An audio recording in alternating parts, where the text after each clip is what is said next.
It's too late. It's too late. We gotta redo it again. Okay. Hello.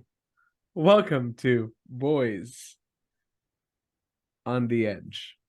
Yes, but this patented pause in between. Boys on space. Remember the first time we did that? Because I just forgot. What did I You did forget? forget. You forgot boys. Oh, you were gonna say boys edge for some reason, but you forgot the on. Boys on. No. I Oh, thought boys. it was Boys Yeah, on Edge. yeah. I'm But happy you then didn't it's say not that. really what we wanted. That's true. That's never what I want, unless it's actually gonna finish. But you Okay, know, we should have a vote on this argument that we had about the title. Should we change our podcast name out of Boys on the Edge? So we need to change it to something else. yeah. And to be specific, I'm the one who's hoping that we can change it. He's the I don't know why he has a problem with it. What tell us, Brian? Tell us why do you want to change it? What's your rationale? What is the 95 thesis of why Brian I don't even wants need to I change don't it? even need 95. I need one. It just sounds a little too gay. All right. I feel I'm like just, I'm just gonna be blunt because we've always been blunt on here. It just sounds a little gay, and maybe because of that, it sounds funny, which makes me want to keep it. But I don't know. I feel like we could come up with something better. But at the same time, we've already made our brand with Boys on the Edge. So I just feel like we're on the edge of things, like that is kind of gay. God damn it. God damn, now that I said that out loud. I just feel like we're always on edge. Feels like I'm about to just be on the edge. And then she stops. Is that too much? So no, not too much. It's never too much. It's never too much for the boys. that edge each other. You So know, what do you so what do you want to talk about today? I think we should talk about the elephant in the room. You know what the elephant in the room is? The fact that Disney has a black, no, not black. She's Hispanic. I don't know. She's just brown. She has a brown Snow White, and the Daily Wire thought we're going to fix this and make Snow White white again. Hey, Loki, Snow White in the story is not white, but she does have white skin. Mm-hmm. Her Skin skin as is white as snow. I white forget as the whole description, but it's like yeah, the last part is skin white as snow. yeah. She's white as snow. It doesn't mean she's white. She just has white skin. She's also not obnoxious and doesn't hate men. Yeah, So that's there's true. She also doesn't those hate two men. things. She Yeah. gets rescued by a man. She gets rescued by a prince. How chauvinist does he like she gets rescued by the apex man. Not just any peasant. She gets rescued by the man. The Yeah, man.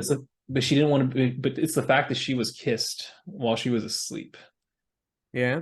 without her consent. She didn't want to be saved. There was nothing she wanted more than to just stay dead for no one to save her ever I again. love I love how nobody talks about the fact that the person that poisoned her was a woman, which goes to show you women hate other women. Is that the is that the I is think the I moral think of that's the what no, story? you're right. I think you cracked it. I think that's what they were going for. Yeah, I think so, right? Because it's supposed to be jealousy, right? Mm-hmm. It's not a man that poisoned her. It's a woman that made her sleep for an eternity. She didn't even kill her. She just made her sleep for an She just eternity. made she just made her sleep. You're right. And no one's also talking about the fact that Gal Gadot is the evil queen in Wait, is she? she is. She's the evil queen in Disney's Snow White. Bro, And poison me all you want. yeah, no one's talking about how, put Rachel Zegler next to Gal Gadot. And I think I'm gonna cheer for Gal Gadot, no matter what the role is. I did not expect it to go there. I thought you were gonna be like, if you put Rachel Zegler next to Gal Gadot, they should just make out. That's not. I thought that's what you were gonna say, but No, Rachel Zegler ruins it. I'm sorry. Gal yeah, Gadot with anybody else, maybe. she's pretty hot, man. Not that Gal Gadot is one of my biggest Hollywood crushes, but she's her political beliefs are a little bit strange, but for the right girl, Right. I hold signs, dude. Save the environment. Or for some context, I guess, right? So Disney is currently working on their Snow White remake, which is, I don't know, their 150,000th remake from their originals that they've made so far, or they're working on so far. Mm-hmm. Nobody asked for it, nobody wanted it, and from everything Rachel and Gal and just people in general have talked about this movie, about it's not going to follow the original story. It's going to be more of a feminist driven story where I guess she saves herself, and it's not a love story either. So it's just not the Snow White story. And I'm not going to be one to really make a big deal out of that, but the fact that Disney is going out of their way to remake one of their first animated film ever, right? Walt Disney's first animated film, pretty sure. Mm-hmm. Mm-hmm. One of the first for sure. The fact that they're going out of their way to remake one of their classic movies and turn it into this alternative story just to pander to seemingly the political spectrum of today, the feminist political spectrum of today, it's just annoying. It's just so unnecessary. It's pandering. I think I just said that, but it's true. I don't get why they are insisting on making remakes and changing them like this. Why don't they just call it something else? Why Yeah. call it Snow White? Because that's not the story of Snow White. The story of Snow White is that she gets poisoned Mhm. by this evil witch, and there's deep meaning to that story of hers. So Mhm. I don't know why. I don't know why it has to be the case that we have to change. We change things a lot just to pander. And that's, by the and way, to be that's and to be inclusive, which I don't think this one's really being. Actually, no, it is. That's a different level of the story. It is doing things to be more inclusive too. Mhm. Yeah. Um, Well, yeah, she's brown, and I don't have nothing against brown people, but Snow White in the story literally said her skin is white as snow. Now, unless someone pissed in the snow, that she has to be white as snow. And yeah. I think it was Disney's first colored film or colored animation. I think that's correct. I think so too. Their first full length colored animated film, something like Yeah, it might be that. Yeah, that. maybe. I Yeah, don't know, but it's a benchmark. It's a benchmark Disney film. instead of having skin white as snow, now she has beliefs white as a liberal. So I guess White they as a kept some of liberal. it. Yeah, it's just only the white liberals would have it too. Jeez. I do. Here, I've been enough people now that are just annoyed with white liberals, and it's not just like only white liberals, but it seems like they're the ones who are always like driving the new liberal craze forward. they're the loudest ones, I think. Yeah, Typically, they're the loudest ones. Um, I was gonna I was gonna say something about snow. Oh, when you mentioned that they're trying to be inclusive, there's a recording of Disney executives talking about that's their mission to yeah. have more inclusivity for people that are uh of a minority group, the Well, I LGBT think are you talking community. specifically about the executive who was talking about how she noticed that there's not enough queer characters, not enough gay LGBT characters Mhm. in Disney's like catalog of characters so far. Mhm. What I is don't it? know if They she call it the meant Russo tapes or something like that. Because they have they had meetings about this that's recorded that talks specifically about their mission about inclusivity. Mhm. They're very open about it, and that's why we have these remakes. Yeah, and man, again, there's so many levels to this. Like just talking about Snow White is like it's just like the latest thing that's happening in terms of trying to be more inclusive, trying to be more, I don't know, understanding to oppressed minorities or whatever you want to call it. It's just it's just annoying at this point though. And I'm not saying that because I don't want them. I don't want people who have historically been oppressed to continue being oppressed. I don't want minorities to ever have key roles in big films. That's not what I'm saying at all. It's the fact that it's being done from what I believe is a very racist lens, because not only are you changing it just to make it more inclusive to these minorities, but you're also changing the story. You're also changing the source material, and you're also only changing it because of in this case race. And in Mhm. I'll talk about the dwarves real quick because I don't want to talk too much about that either. But it's all about the race. It's all about the fact that it's not a white person.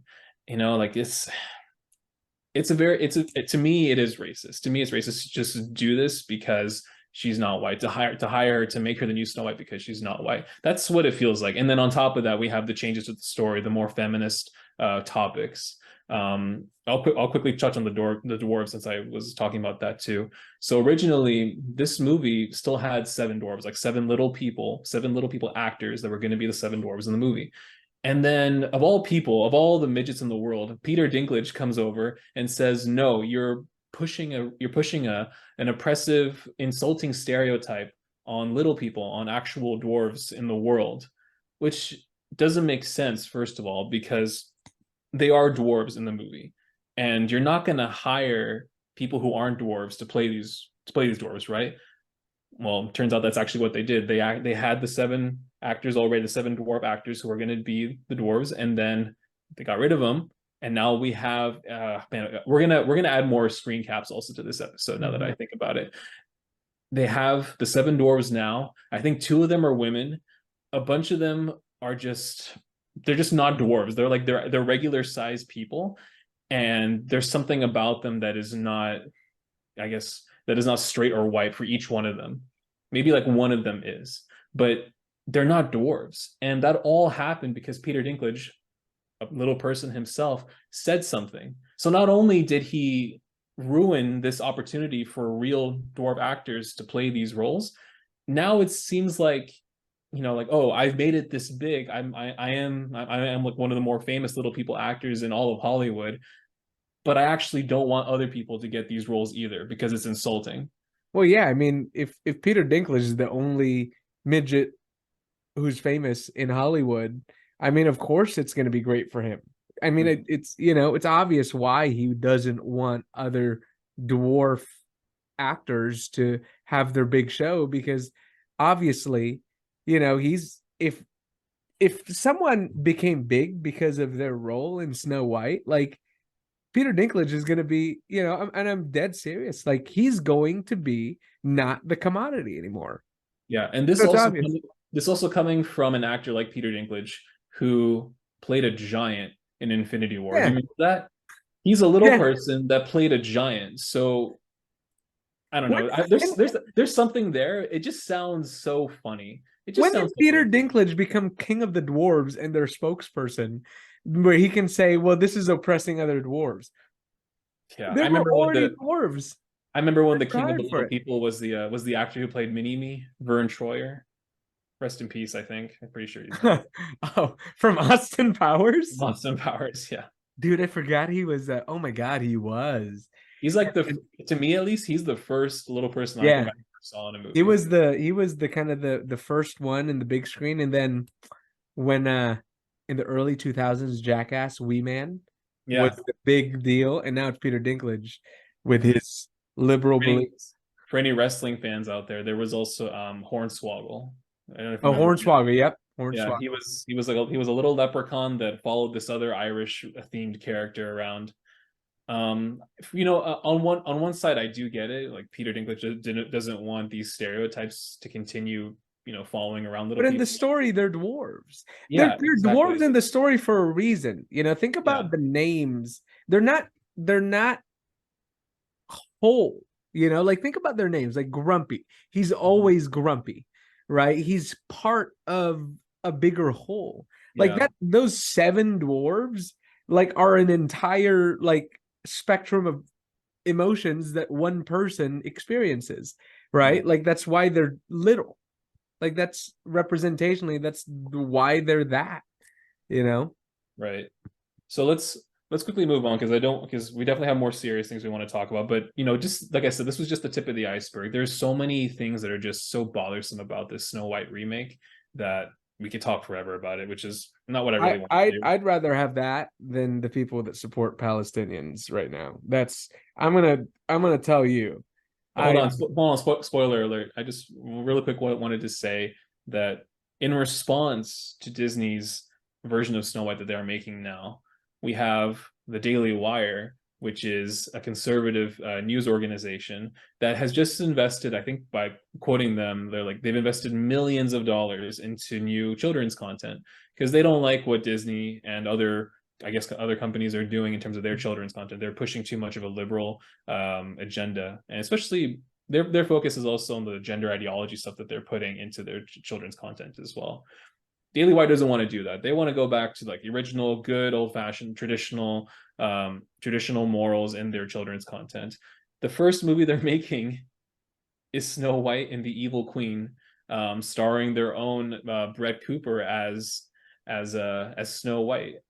And I'm still having a fat crush on Brett Cooper. I apologize, but I'm over her, man. As soon as she got engaged, it was like gone. hey, I can still have a crush on someone who's married. That's Like, true. I'm not gonna, try to, Not gonna lie, not gonna lie. I'm gonna reveal a bit of my toxic masculinity, I suppose. Here, as soon as I found out that Bray Cooper was engaged, I think I just stopped listening to her altogether. I don't think you have toxic masculinity. I think you just have issues, man. Oh yeah, yeah, that's not far off either. I think you just have No, issues. but really though, I don't know. I hadn't listened to Bray Cooper for a while, even before I found out she was engaged. I hadn't watched like a full length show from her in a long time. But anyway, it's just funny that now Daily Wire's goal is to bring back like the original story of Snow White with an actual white Snow White. And again, kind of like what I was saying at the start with the Disney remake, nobody really asked for this. Nobody really wanted another Snow White movie that's seemingly to me is going to be only created to directly combat what Disney is making or what Disney is creating with their Snow White. It's just funny. It's just funny. And then another thing I don't like though is that it again puts race at the center of it all. It becomes the main argument. And I guess I can see this also, that the fact that they made their Snow White white again, I feel like it gives the left a little bit more power to really argue that the conservative right is racist. The fact that they went out of their way to make a new Snow White movie to combat Disney with an actual white Snow White, Well, it's I mean, at the end of the day, they want to make money, and Mhm. and there's a lot of people out there that see, oh, it's combating Disney, like they're going to support that, and so I can see maybe I'm just cynical, but there wasn't, like you said, there wasn't really a need to make Exactly. Snow White white again. And Mhm. so like it begs the question, why are they making this? And well, they want to make money. Yeah, you said this to me, I think last week. They understand that there's going to be controversy behind Yeah, the fact that they're making a white Snow White movie again, and controversy sells. absolutely. Yeah, Controversy sells. yeah, Controversy sells a lot. yeah, Controversy sells a lot, and people like it, yeah. There's gonna be people out there watching Snow White, the white one, you know, Right. and enjoying it. And that's the reality. I love Daily Wire, but at the same time, I know they're business. They're business. They're there to make money, Mhm. and that's one way to make money is to capitalize on controversy. People Yeah. love. I mean, It people would click on be it upsetting would be things all the time. hilarious. It would be hilarious though if the Daily Wire Snow White actually ends up making more money. Yeah, actually, I, I'm excited to see how much. Yeah, Actually, that's not even makes more money, but Disney obviously has spent millions on their movie. They always do. And I don't know what Daily Wire's budget is for their movie, but it would be funny if Disney's Snow White, and I'm pretty sure this is going to happen, their Snow White movie actually ends up losing money, but the Daily Wire one actually ends up making money. For because sure, they Daily Wire is going to spend less money because they don't have Disney's resources, but it would just be funny to me if their movie actually ends up becoming profitable while the Disney one does not. Because Disney yeah, for sure is on a losing streak right now in terms of making profits from their movies. yeah. Well, they're trying to. The idea was supposed to be they're trying to capitalize on nostalgia, right? Mhm. Because the kids that, if they're smart and they don't have a agenda, right? You're supposed to capitalize on nostalgia, and because the kids that are what that watch these movies are now older, and a lot of them have their own kids. Mhm. you know? And so capitalizing on, oh wow, this is Snow, this is Snow White, this is Little Mermaid, right? This is Lion King. But they didn't really do that with things like Little Mermaid and Snow White. They didn't capture nostalgia. That's why they captured nostalgia with Lion King, Mhm. right? Because it like literally almost play by play what happened in the movie, Pretty and much, yeah. and so people loved Lion King, Can you but imagine? Sorry, can you imagine if there were just a lot of like liberal ideologies thrown into the new Lion King? It would have been so bad, especially because they're animals. But yeah, hi, my name is Simba, and my pronouns are he, him. Oh, we only allow he, hims to be kings. And Simba turns out to be trans. Father, father, he's rejected the throne just because he's trans. I I can see feel that. like a tiger. Well, let's so we started the video on a more lighter note. Let's take a break though from being racist xenophobes, huh? And talk about something a bit Oh, more. dude, I don't know if we're gonna be less racist xenophobes on this one. Let's try to take a break from being racist xenophobes and talk about something a bit more lighthearted. Israel versus Palestine. All right. It's a lot of Um, let's lighthearted there. let's preface it, right? Because you know this about me, but nobody else really knows this except for a few people, I guess. And you. Brian's a Zionist. I'm just kidding. Full on. No, but really, we have differing opinions when it comes to Israel versus Hamas, right? I know this is like, man, this feels like Well, I don't know. I don't know if just we have. talking out loud feels like such a 180 in my head, but I'm gonna try to switch gears real Okay, quick. tell me a little bit about how our opinions differ, because I know we've had conversations about Okay, it before. maybe not differ, but they definitely don't fully align. And it's not because I disagree with you. It's just because I, 100% can admit this now. I'm pretty ignorant to the entire history of Israel versus Palestine. Like I mean this most people are, I think, because yeah. But no, that but they would never admit it, really. Like they would never admit it. Mhm. Yeah. I'm fully admitting that I'm very ignorant to this whole situation, the entire history of it. I really don't know. I've never taken the time out of my day to really read about it, study the history, study what's going on in current events, past events, whatever. But my main stance actually is a bit more of an umbrella, a bit more of an umbrella perspective. I just don't believe the US should be involved in any sort of foreign conflict. I heard this earlier, so this is not my joke. I think we should let them fight over their magic sand or whatever and let them decide what they're going to do, But there's already been so much involvement from the US side that I understand that's not really a real solution anymore. I don't like it. I think about the billions we've already sent to Ukraine. I should have looked it up to really get the real number, but it is billions. The billions we sent to Ukraine, the billions we undoubtedly are about to send to Israel and to Palestine on both sides, probably. Like it enrages me. It enrages me to see so much money funneling out of our country when we have so many issues here in our own borders, at our own borders, right? Within our own states. One of the main talking points since the last election was student loan forgiveness. Like I don't remember what the number is off the top of my head, but you're talking about billions sent to Ukraine, billions soon to be sent to these other countries. I don't believe the government should just forgive everyone's student debt. Really, that's my opinion on that. But apparently, we had the money all along to be able to do some of it. It's infuriating. I don't like that we are involved in foreign conflicts, and I don't think we should be involved in them at all. Okay, so that's an interesting point, right? Like you don't like that we are involved in foreign conflicts, so we shouldn't be involved with them at all. Do Mm-hmm. you not think that if we don't get involved, we'll end up being involved in a worse spot later on? That's a good question. Can I ask you to share your view on this before I answer that question? Yeah, well, my view on it is, at the end, the reality is the world is too interconnected for us to be an isolationist state.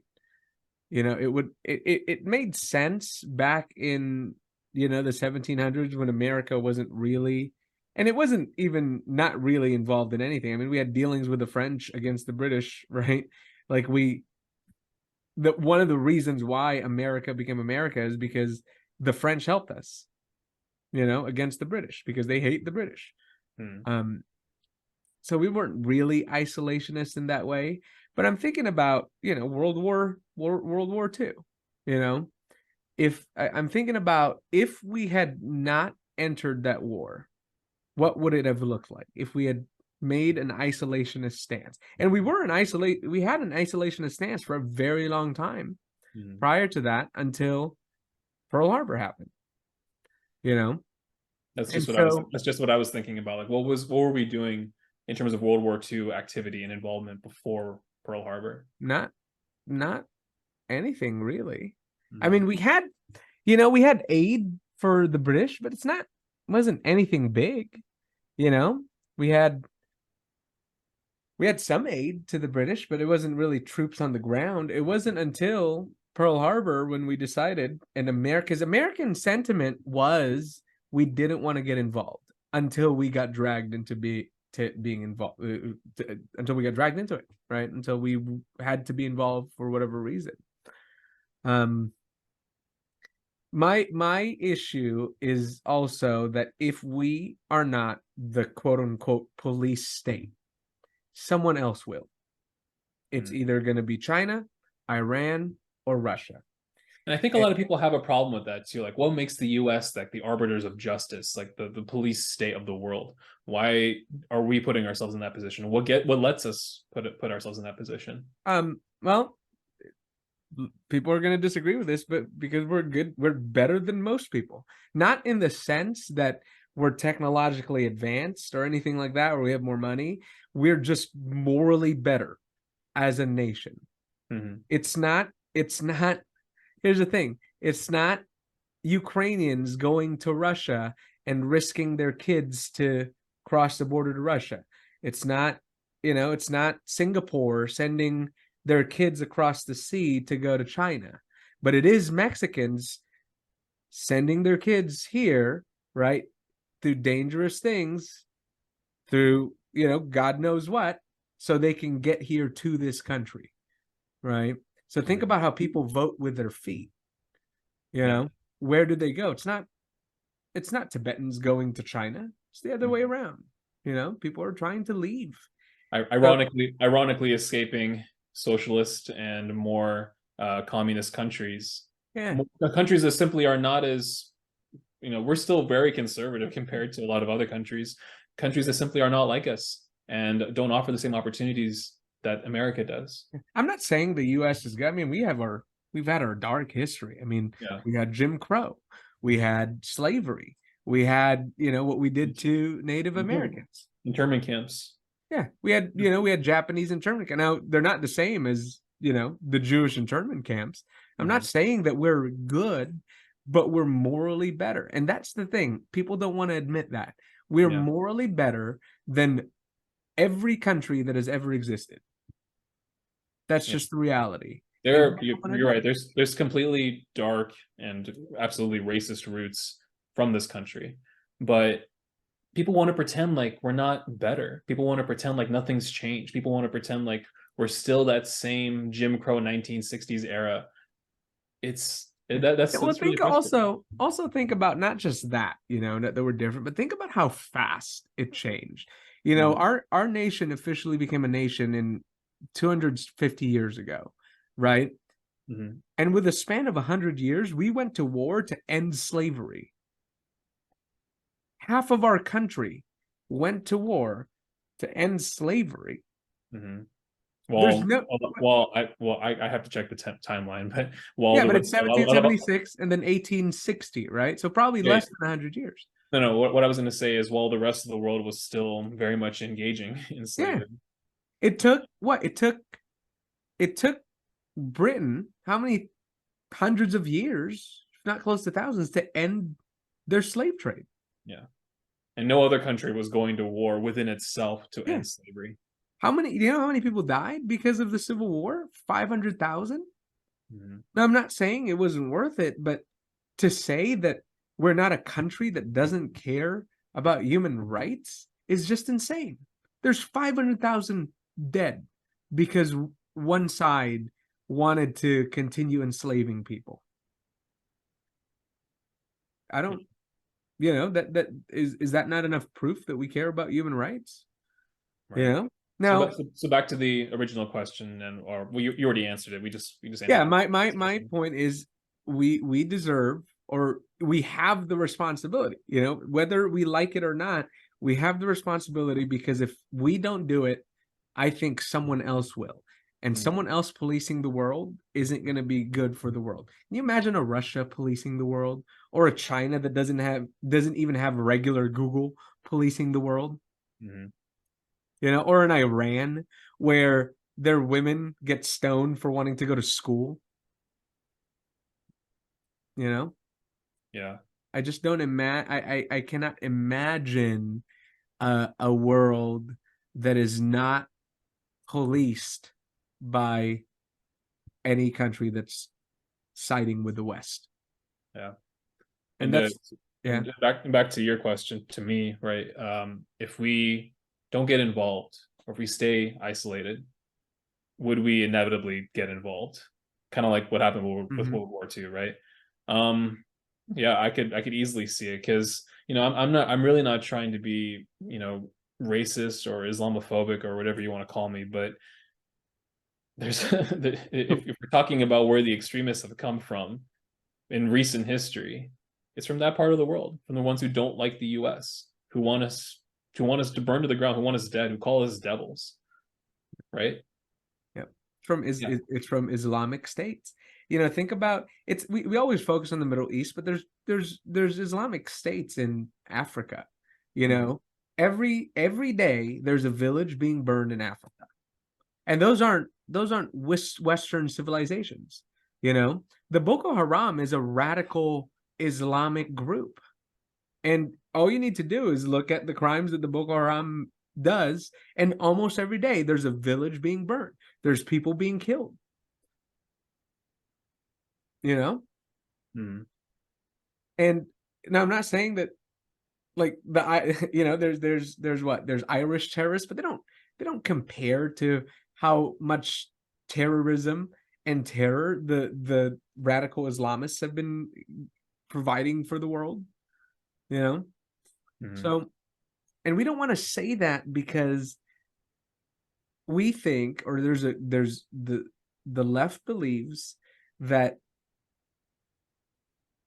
to make fun of Islam means that you're making fun or criticize Islam. I'm not even making fun of it, but criticizing Islam means that you're criticizing a disenfranchised group, Mhm.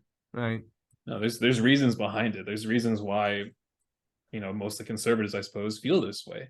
It's not just because we're racist. It's not just because we want to hate something.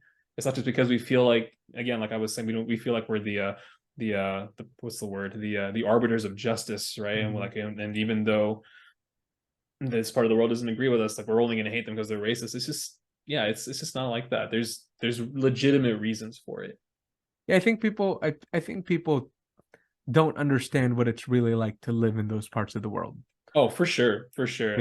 know, I don't know if it's just a conservative side joke, but yeah, the number of people that I've seen from LGBT identifications, let's just say that, who are pro-Palestine, it's funny to me, right? yeah, it's It's interesting. funny And you because can in you case anybody doesn't know, try being gay in the Middle East. Try being gay in Palestine. you wouldn't It's you not would gonna not be it's not gay gonna work. once you say GA, done. Yeah. Right? Yeah, you're not. Once they see that little rainbow on your chest or on the flag, No. Yep. a lot of stones coming your way, buddy. Yep. Yep. People don't talk about that. Notice how the LGBT community doesn't talk about the treatment of homosexuals in the Middle East. No, because it's not about that. It's not about the treatment of them in the Middle East. It's about the treatment of the Middle East by the U.S. and by Israel. They've never criticized it ever. Never, nobody ever criticizes. Here's the thing, right? You gotta keep it. You gotta have some sense of perspective. You know, like Mhm. we only really talk about, like, we're going to talk about the LGBT problems, right? The challenges that they face here, but we don't talk about how they have so much more freedoms here than anywhere else in the world. Mhm. You know, And that's you're making a point of from creation of country, from independence to fighting of the bloodiest war in our history, for slavery. We don't talk about, I don't know, when was Harvey Milk and all the Stonewall gays doing their protests. The original LGBT, I guess, back then they were mostly just gays and lesbians, I guess. It wasn't all these other identifications. Um, how long ago was that? That was like what, 50, 60 years ago? 50, Look how 60 years. and look at now. Like it was just last year, even though it was happening before that the Constitution was literally changed to now ensure that gay people, gay marriage is completely protected by the U.S. Constitution. Yep. That's less than a century, which I know, is a lot of time. Still, it's actually a generation. It's not a lot of time in terms of, if you think about it, if you understand how countries and people work, it's not a lot of time. Now, if if you live in Magic Land and you don't really understand how the world works, then yeah, it's a lot of time. It's 100 years. But for a country to change like that, most countries are thousands of years old, right? Like, for a country to change their views on things just like that in a matter of 60 years, that's unheard of. Especially in a democratic country where you have to vote for things. Think about how hard that is. It'd be easy if it were like a dictator, right? But think about how hard it is if you have people of differing opinions having to vote for things all the time. Which also, one of the reasons, by the way, I support Israel. I don't like Netanyahu's socialist government, but one thing I do like is that they vote for things. They have democracy in there, right? Yeah. And I don't think we want that for the Arab countries, for a lot of Arab countries, but I don't even know if they want that. That's one of the reasons why I'm hesitant to say that we should police that part of the world, right? Or that we should be very careful when we do, because we like when Bush started putting democracy in Iraq, think about what happened. It took 10 years and it didn't work. It just didn't work. Why? I don't know if democracy works in that part of the world. They have a different view of the world there. Yeah, you were telling me last night that it's just not backwards. They're just so they're stuck in the Middle Ages. Stuck. Yeah, like they're so behind when it comes to development and morals and just their way of living. And that's not a criticism at all. It's reality. It's just a fact, Like I said, try being gay in the Middle East. It's not going to work. Try giving women in Saudi Arabia the clothes that don't cover every single corner of their skin. It's very different, and I feel like people just ignore that, or well, I guess they ignore that, but at the same time they make the argument about something completely on the opposite side. They make it about US and the West and their colonial ideology. And there's a point there. We did try for many years, for hundreds of years. Even the British tried, to instill, colonize, colonize and have Western beliefs in it. But the reality is they just can't. That part of the world isn't compatible. At least right now, I think it's not compatible with Western thinking. Right? And that's a problem. Because if you think about it, the problem isn't that there's two states existing, Israel and Palestine, because we've tried that before, for many times since 1947 or 48, right? The late 40s. We tried to have two states. But the problem isn't that they're fighting. The problem is one side, the Arabs, the Palestinians, they don't want a Jewish state to exist there. Think about what Hamas in their declaration, right? In their declaration of their version of the Constitution, Israel, word for word. I took a screenshot of it, right? Here's word for word. We'll definitely put this up on the screen. We'll edit it in. Yeah. So you can see while we're talking. This is from Hamas's like statement, right? Israel will exist and will continue to exist until Islam will obliterate it. That's that. And Israel doesn't say that. Israel never said that. You know what Hamas's statement is? We love death as much as the Jews love life. Right? So the problem there is simple. One side doesn't want a Jewish state to exist. How do I know? Because they tried to have a Jewish and a Palestinian state 4 times between the 1940s to 2008, and it was rejected 4 times. And finally, 2008, they finally gave the West Bank. They moved out of the West Bank. But so what did the Palestinians do? What does Hamas do? Right? They continue to bomb Israel and send missiles to Israel. That's why Israel had to make the Iron Dome. Mm-hmm. You know? So to talk about how there's prejudice against Palestinians, against Arabs, is just not true. We tried to have a dual state, and it's one side that doesn't want the other to exist. Mm-hmm. Right? So, in your view, then, why should the U.S. support Israel? Well, it depends. Like, what do you mean by support? Like, should we put boots on the ground? There's different ways for us to support Israel. Mm-hmm. You know, like we can support Israel in the sense that they know that if something happens, right, like we'll provide them with the tools to win. Diplomacy, like there's diplomatic things that we can do. Those are things that we can do. I don't think boots on the ground necessarily is the answer. I think it'll make things worse. Yeah, sending our own troops in there, sending our own military in general. Yeah, especially if we're trying to democratize that part of the world. It's just not going to work. And we're trying to avoid another world war. Yeah. You know, unless we're ready to wipe out Hamas and understand what that means and what that message that sends to the rest of the Arab world.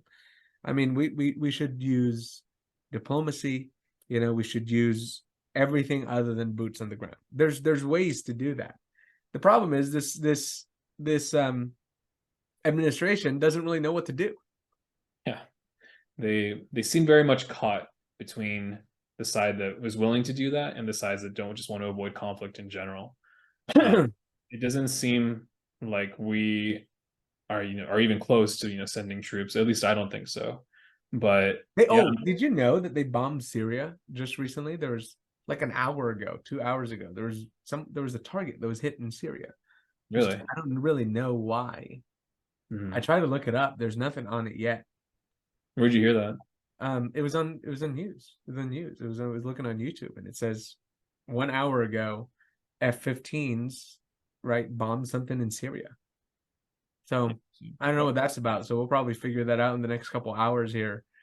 But it's that part of the world is getting real heated. And real heated. And unless we figure out how to stabilize that part of the world, we could easily have another really big war in there. Yeah. And for sure, I see how my stance of just, isolation, don't get involved at all. It's not realistic anymore. I feel like it is. If we didn't have world powers like Russia, right? But that's the thing. I feel like we're always going to have that, So like I can relate to that because I don't want to have to be involved in everything. Right? Like as a country, I don't want to be involved in the problems of Yemen and Jordan, right? But the reality is we are, and unless we go back to what we were like back then, before the turn of the 20th century, I feel like we're stuck now. Now it doesn't mean we get involved in every war, but I feel like we do need to send a message. Think about when Trump was the president. How many times? Think about the 3 presidents that we've had, right? Barack Obama, Trump, and Biden. right? Think about during Barack Obama's time. How many times did Russia invade a different country? They invaded Georgia, right? During Barack Obama's time, Mhm. right? And then during Trump's time, what happened? Nothing. Nothing. Yeah. I was just thinking about this like an hour before we Yeah. started recording. I was trying to remember if I was trying to remember how many presidents, we can go back that have not been involved in open conflict, that have not, I guess specifically have not entered have not entered Mhm. foreign conflict during their presidency. Which a lot of people, will say that it wasn't just because Trump was in office that we weren't involved. I will argue, yes, it's exactly why I we were think they were involved. scared of Trump. I Yeah, really think because Trump is a little bit crazy. Trump is like a hillbilly in the White House. that's true. He was think about the things that he said, man. What was the thing he gave or said to North Korea before he met with them and before he met with the Fire, right? Was it Fire and Fire and Fury or something? Fury? Yeah. That's crazy to say that to the leader of North Korea Hmm. and then meet with him. You know, And I then mean, they had, when we killed the leader of ISIS, I think the first thing he said in his speech was, "We killed him. We killed him like a dog. yeah, he died like a dog. He Yeah, died like a dog." Yeah. 45 Like minutes. what other president do you know that would ever talk like that about killing an enemy? They would have just said like, "We got him." That's Yeah, it. what Nope. did he say? He said he was screaming and whimpering the Yeah. whole time. Yeah. Just shit talking, dude. Yeah. Abu Bakar al Baghdadi. There's a good Shane Gillis impression on that. I think that's the comedian I That's heard the comedian, yeah, talk Shane about this Gillis. earlier. But I listened to the thing. I mean, it was word for word what Trump said. You know, Hmm. he died like a dog. For Yeah. 48 minutes, he just talked about how they killed him. Think about how a little bit crazy and cuckoo Trump was. He had the Middle East. Remember the Abraham Accords? They had them sign the Abraham Accords, right, to bring more stability and peace to the Middle East. He had South Korea and North Korea for the very first time under his presidency. The North Korean and the South Korean president stepped across the border. I think it was also the U.S. president for the first Yeah, time and for the ever first went. time went Yeah. to North Korea, Hmm. right? You know, think about and people don't give him credit for that, but that's the reality of what happened. You know, Hmm. how much was Putin be invading other countries? It didn't invade any other country because everybody was scared because Trump, this crazy hillbilly-ish type of person that said whatever he wants, you know, was the leader of the most powerful country in the world. And so it worked, you know? And what happened right after Trump lost and Biden took office, right? Well, number one, um, when we left Afghanistan, what happened to Afghanistan? The Taliban took over. Took over. Yeah, and they had all of our stuff there too that we Yeah, left behind. they So had all we of our not stuff only there. did Yeah, we not, so we made them stronger in many different ways. They yeah, gave them the power back, and we gave them ammunition to do it. yeah. Yeah, What's China so doing right embarrassing. now in Taiwan? They're making moves for Taiwan, Hmm. right?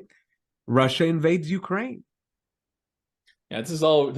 Yeah, this is well timed. This is all going really well into the police state argument that we were just Yeah. talking Well, about a couple minutes think ago. about if there is no police state, right? And see, that's the thing. We have to draw the line at some point, you know, because you don't want to be the old colonizers of the past. You know, you don't want to be a Rome.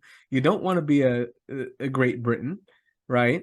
You don't want to be those colonizers, but at the same time, it's needed, right? So how do you temper that? Well, I think putting a country that is run democratically, right, by not by monarchs and oligarchs, run by the people, right, that can change presidencies every 4 years.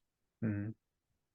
You know, that I mean that's what we do every 4 years. Think about the change in rule every 4 years that happens. We Jefferson called it the bloodless revolution, right? we have a revolution every 4 years. Mhm. Right? Think about that. That never happened back in Yeah, monarchy and even more so than that, like, on a grand, obviously, like, whole country scale, every 4 years. But think about it, we do also have senator elections, Congress, House representative elections, mayoral elections, governor elections. Mhm. There's a wave of new ideas and a push towards where the people think their state, their country needs to go every few years, Mhm. whether it be on the small city, county, or the country scale. It's totally true. And we're the only ones that do that, right? At least the only ones that have decided that this is the best way to do it. Because people are, they're all, every generationally, I guess, they're always going to be changing. Mhm. They're always going to think Yep. something is better for them. And we decided it's not up to just one single person or one single group of people that is going to do that. At least, not without getting into conspiracy theories. Like, we decide that's not how it's going to be, right? We have a democracy. And that's better, by the way, than, I'm not saying that it's perfect, but it's better than any other thing that we have right now. Yeah. You know, and that's also the difference between an Israel state and a Palestinian state. Israel's are for democracy. You Hmm. know, Palestinians are not, and I don't think they want it. So, Yeah. I'm very outspoken about people that support things like Hamas because you're supporting a terrorist group. That's just, there's no way about it, and people should call you out on it. I'm not saying that you shouldn't be able to speak your mind, but people should also be able to call you out on the nonsense that you support Hamas, a terrorist group that would parachute its own troops during a raid and shoot hundreds of people and kidnap hundreds of women, men, women, and children. You support that. When was the last time that Israel did that? When was the last time that Israel kidnapped Palestinians? There's nothing. No. Right? You know why? Because Jews don't do that. Right? The Jews don't do that. You know? Mhm. Here's what the Jews do. Here's what Israelis do. Right? When they know that there's a target, a Hamas target in a building that has civilians in it, they send pamphlets out before they attack. Like, Right? and not a day before or longer. Like a few hours before to make sure that they know, hey, Wait, no, this actually, building, I thought it was. Hold or on, is it a day before? I'm pretty sure it's days before. I don't Days, think. yeah. And then before they Yeah, actually attack, hours before is like no time at all. I don't think that's. not I don't. like, yeah, maybe, Yeah, yeah, hours before, but it is a while, right? So to let people leave, and then they have what is it called, roof knocking or something, where they shoot the roof so that way Mhm. people know to leave the building. But it's Hamas that makes sure that they don't leave the building. Yeah, and You know? that's definitely to make them look bad. Yeah, absolutely. And you know Yeah. what? Hamas uses its 16 to 17-year-olds and makes them fighters. Right? Instead of putting them in schools, they make them into fighters. Mm. You know what the Jews do to their 16 and 17-year-old young men? They put them to schools. So that's Yeah. the difference.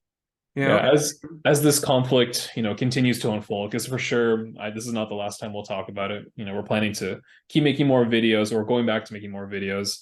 This is not going to end next week, or at least I don't think so. So yeah, there's definitely a lot we're going to touch on this. Can you believe it or not, NJ? We've been talking about this for a half an hour. I do want to touch on a couple of things. One thing that happened a long time ago, and another thing that's happened more recently. None of them lighthearted anymore, so that's why we got the Snow White thing out of the way. You have one more One thing you one want to say? thing one thing about the US jets, Sure. by the way, because I mentioned it. US strikes Iranian targets in Syria. Um oh, so it's not part of the Hamas Israel war. I Mm. think there was an attack on US troops or something, Hmm. and they said America. Crazy to me, dude. That's crazy that you our enemies have weapons from the 1900s and we have fighter jets that doesn't even need to have people in it. Yeah, just That's straight up crazy. drones. That's crazy. Yeah. That's crazy. We will definitely revisit this, but I do want to move on for now. So I don't remember. I don't even remember what month it was. It feels like it was so long ago, but it really wasn't. The Supreme Court overturning affirmative action for college admissions. Why didn't they do it for legacy admissions? I'm kidding. I don't. Who cares? I thought you were going to talk about how the Supreme Court overturned Roe versus Wade. They're That overturning a was lot, man. that was too long ago. We can Yeah. talk about that too, maybe. But They're overturning a lot of different court cases. mhm. Yeah. By the way, which only happens if there's a court case that comes up that is specifically against that. That's judicial review. You know, they have to overturn because someone has to decide, right? Because there's always conflicts in the law. So, you know, the Supreme Court is the official arbiter of the law of the land. Yeah, I wanted to talk about the about affirmative action and how it is gone from college admissions. So, good or bad? Right? Great, yeah, I love it. pretty bad. No, no, of course. It's. Let me just say this real quick. The fact that we, the fact that we have so many people in our generation who saw it as a good thing to have affirmative action in. And as soon as it was overturned, the argument being made that so many, specifically Black people, were only given this opportunity, or were given this opportunity through affirmative action to be able to excel their lives and excel their careers. I feel like nobody realizes that that's actually proving that this is really racist in itself. Because when you say that, you really are saying that these Black people, these people of color in general, weren't going to get into these universities regardless. Without help. They were that without help, that they weren't capable of doing it, that they weren't smart enough to do it. Financially, that's, I feel like, a different side of this topic. But when we talk about college admissions, first of all, there's hundreds, thousands of colleges all over this country. Mm-hmm. And as soon as, by the way, as soon as you graduate and you've had a few years experience, nobody cares where you went to college anymore. It's all about what you did with your life after. Even if you didn't go to college and you went ahead and just started building, I don't know, your own business, started working right away, that path still matters more to employers than where you went to college. Mm-hmm. But yeah, the argument that these people were not able, would not have been able to have these opportunities without the government specifically saying or specifically allowing admissions based on race is in itself a very racist thing to say. Yeah. Yeah. That's true. Yeah. Because it's based solely, that's what racist is. You make decisions based solely on someone's race. Right? Which sucked, by the way, for before affirmative action was turned over, because that means there were a lot of unqualified students that would have been superstars if they didn't go to Harvard. Right. But because they were Black and they applied to Harvard, or because they were a person of color and they applied to Harvard, they got into a school that, quite frankly, they weren't qualified for. And so now, rather than being all stars, and they're smart, a lot of these folks are smart people, but rather than being all stars, they're now at the bottom of the barrel in Harvard because it's hard to be in Harvard. You know, it's hard to be in Harvard. And so if you got accepted based on a racial quota and not your, you know, your intelligence, then instead of being good at a, you know, not a bad school, right, but a different school, a UC, right, which is a great school, rather than you being the top person there, you're now one of the bottom people in Harvard. Yeah, and again, to put yourself in that person's shoes. Imagine finding out that you only got into your dream school because of the color of your skin. Like, I feel like anybody who's not completely indoctrinated would see that as a complete detriment. Would see that as, oh well, I didn't get in because even though I didn't have the best grades, I still grinded. I still had clubs and after school activities or whatever, you know, college admissions look at. It wasn't any of that. It's just because of how you look. Yeah. Because of your skin color. And you know, I'm not white and neither are you, but because you're not white, you are not owed anything. Yeah. And see, that's the thing, you know, it doesn't affect white people. The reality, it doesn't affect white people. By the way, most of the white folks that get into Harvard are there because of a sport, and not Is like that true? football. Yeah, like look, they're called. I think they're called legacy. That's the term, right? Like I thought, okay. think about think about that movie, Social Network. Yeah, Those two twins right there. What the sport did they Winklevoss do? twins. Yeah. Yeah, what did they? They didn't. I don't think they didn't get into Harvard because of the rowing. I'm not going to base my opinion off of a movie. No, but I'm pretty sure I'm pretty sure what legacy admissions applies to, and again, we should have prepped on this, but who cares? I'm pretty sure what it refers to is if your parents or somebody you knew, somebody with connections to that school, use that connection to then get you but in. it's heavily based on a specific type of sport that you play, right? But People Harvard isn't really known for its sports. Maybe I don't think I don't think the majority of the students at Harvard are there because of their sports. I think the legacy really has to do with the connections you had in terms of like admissions and who in your family was at Harvard already. I don't know, man, because most of the kids in Harvard, for you to be in Harvard, you need to have a specific, it's not just you being smart. Most of the kids in Harvard have a sport like rowing or lacrosse or something like that that they do apart from the school the classes that they take. That's something definitely That's worth how it looking at. works. That's something I need to definitely look worth into looking that, but into. Yeah, yeah, I don't think because Harvard is not known for its sports, at least not on like a not national football. scale. It's not known for football. Yeah, Right? definitely, If it were definitely known not. for football, there'd be a lot of African American kids there. I'm not being Or racist. Like that's the or basketball or or basketball. basketball, you know, Yeah. but they're not known for that. Like Notre Dame is known for football. Notre Dame. Notre Dame is the one thing in Notre Paris. Dame. Notre No, Dame. okay. Well, let me finish. It's American because we're in America. Notre Dame. Notre Notre Dame. Dame. Mhm. Dame is known for football, right? And so a lot of those folks that get admitted because of that they're African Americans, right? But Mhm. that's the thing, right? The whole racial quota is putting these students that aren't qualified into a situation that they're not ready for. And it doesn't affect the white kids. It doesn't affect the white kids at all. It affects the minority kids negatively. Right? The white kids aren't there for their just how smart they are. Right? They have the connections. Right? They have these think about it. I feel like I'm missing your point a little bit, and I because No, I do feel like my point is that affirmative action has not affected negatively or positively the white people in Harvard, but it has negatively affected the minority kids that get into Harvard. I wouldn't say it hasn't negatively affected white people specifically, but it has negatively affected people who are not in that racial quota. Because then those opportunities, even if they were more qualified, even just to be blunt about it, even if they were more deserving based on their grades and whatever they did to work to get to that point, and I'm not talking about legacy admissions here. It negatively affects them because they don't fit that racial quota, so they're not going to get in because of it.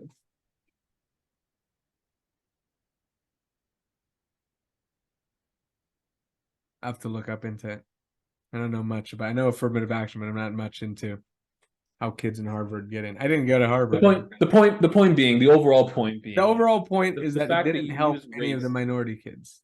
My point was that the fact that we were once using race as the defining factor for if these students got in or didn't Mm-hmm. is racist. And I completely Well, don't say understand. that, Brian, because you can't be race if you're trying to help the old black folks and the old colored folks, you know. And that's the theory, right? That we can't do it ourselves because the system is so rigged against us, Mm, you know. And I say us because obviously I'm a person of color. You're a person of color. you are? Yeah. It's and It's because my Birkenstocks, bro. it's a lot of things, NJ. No, it's just that's the reality. You know, that's the message that we're sending. And it would be great. Here's the thing. It would be great if it helped. Right? If it actually helped. But the reality is it doesn't help. Again, it I negatively w- I affects. wouldn't go as far as saying it doesn't help, because for sure, at least one of those students of color Sure, took that opportunity and sure. actually made a career and a big life out of themselves. But overall, the net has been a negative net. Because again, think about if if someone of a minority group got accepted, because it's not just race, but race is a determining factor. But think about how if that is the determining factor and not just how your IQ was or your test scores were, race was a determining factor. There's a lot of those students that shouldn't have been in there, right? There's a lot of those students. And because they shouldn't have been in there, they're put in a situation where now they're at Harvard and their classes are a lot harder. They're smart kids, but they're not Harvard smart. Mm-hmm. And so now rather than being top of their class, they're struggling at Harvard because they got in because of this racial quota that we had. And if we didn't have that racial quota, they wouldn't have gotten in. Right? And they It would feels have like gotten it, to, it feels like the long-term effects in general, the long-term effects are just outweighing the positives. yeah. And I mean, and going beyond just the fact that we shouldn't be doing things based on race like that. Yeah, That always was the argument that people were against when we were when affirmative action was on the Supreme Court docket. That was one of the arguments, that it would have a negative effect on people. That was one of the arguments. And apart from it being naturally racist, let's say we don't care. We don't care because we're just racist to white people. We don't really care, right? And that is an argument, by the way, that people say. We don't care because you can't really be racist to white people. Yeah, Right? I've met many people, specifically in the Bay Area, right? Yeah. They don't believe it's possible to be racist against white people. So let's say Because that is true. Let's even give them that. and real quick, the main reason is why when you look up the definition of racism, it's not always, but typically the minority or the race that is the majority in the country or in the area is the one that is perpetuating the racism. They're Which the doesn't ones. make sense. No, but it's look. It's think about it. So the majority of white people in this country. Okay, well, think about white people in this country back in slave times. Very racist, right? They were the ones perpetuating the racism. But that doesn't mean that only white people can be racist. And it definitely doesn't mean that Black people, Asian people, Hispanic people can't be racist against white people. There is no such thing as reverse racism. It's just racism. Yep. The fact that historically it was white people doing it in this country bears no effect. I guess I forgot the term. It doesn't affect the fact that if you do that now versus a white person, that doesn't change that it's not racist. It still is. Doing anything, practicing any stereotype or prejudice against someone because of their race, regardless of who's the majority or minority group and wherever you're living, it's still racism. Yeah. And I don't understand why that's so hard for people to understand. Like it's never been white racism. It's never been forward racism. It's just racism. Yeah, it's just racism. Yeah. And that's the prevailing sentiment, right? Is that you can't be racist to white people because white people are, they created this racist structure. Now even even say, let's give them that, you can't be racist to white people, right? So affirmative action isn't even if it negatively affects white people, it doesn't matter because you can't really be racist towards them. Even if it's racist to white people, even if we admit 100% that affirmative action is racist to white people, right? Because we're selecting people of color based solely on the race, right? Let's say we give them that's okay. It doesn't help the people of color that we select. No. Right? It negatively overall, it might have not the helped, majority of them. Yeah, it might have helped some, but a majority of them, right, that do not belong in that school, right, because of how rigorous it is, are now in that school and they're struggling. Yeah. So what? And again, think about it from, from the perspective of that student. Finding out that you only got in because you're brown, Yeah, finding out that you got in just because you're not white would, if it was me, that'll make you feel bad. I would feel just as bad about that and that selection being made on me as I would if my parents were super rich. Hmm. And hopefully, Yeah. well, let's just say for the sake of the argument, I had a sense of I don't want my parents buying every door to open it for me. I Hmm. want to be able to do it myself. Yeah. I would feel just as bad for both ways. I want to be able to earn my way, and I think that's another thing too that people in our generation don't have anymore, or at least not the majority of them. They don't have a sense of I need to earn this. I need to work for this. I need to build up so I can be this. It's not that anymore. You know what it is? It's I deserve this. I'm Hmm. owed this. I Historically, people who look like me didn't get this, and so that's why I deserve it now. Yeah. I have a theory on why that is. I think it's partially our fault. I think that's partially our fault, or our fault. I guess, it's our parents' fault. Think about what our parents did and what their parents did. Try to make life easier on us. And that's interesting, right? Because it's like if you try to make life easier for your kids, I mean that's the purpose of every parent. But now, Yeah. you know, as you as you think about it, it's how easy do you want your kids' lives to be? Yeah. Um, It's definitely a challenge, right? Like, how do you raise your kid to have a sense of, man, I can't think of the word. I'm pretty sure there is one. How do you raise your kids to have a sense of they need to work for what they get? They only earn, or they only get what they've earned, mhm. right?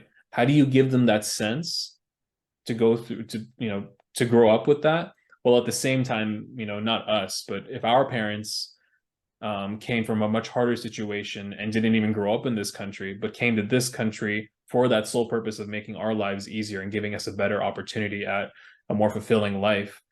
How do you balance the two? I'm sure it's very difficult. Mhm.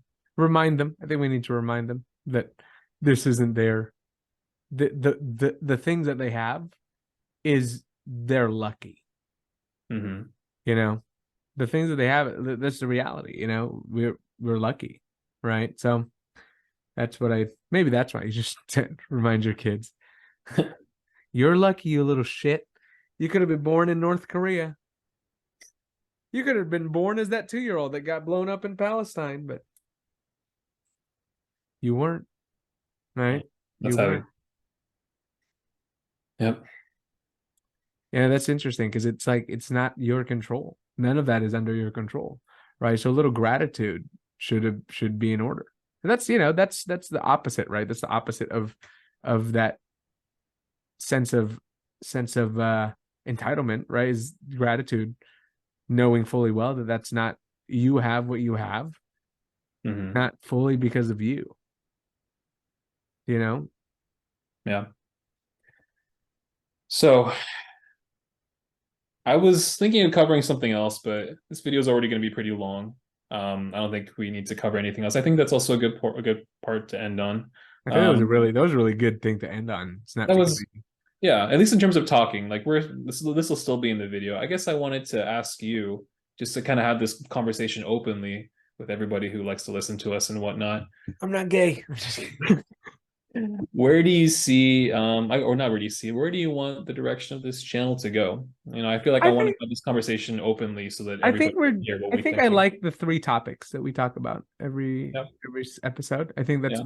it's good. It's easy to handle. Maybe we'll pick things that tie in together as opposed to like Snow White and then is Hamas and then racism. Hey, Snow White and Hamas, man, those dwarves were sketchy. I suppose there is kind of a common theme of race and liberal ideology. Well, we try to be more conservative, so obviously there's going to be some opposition to that. But Yeah. yeah, I definitely like the three topic format.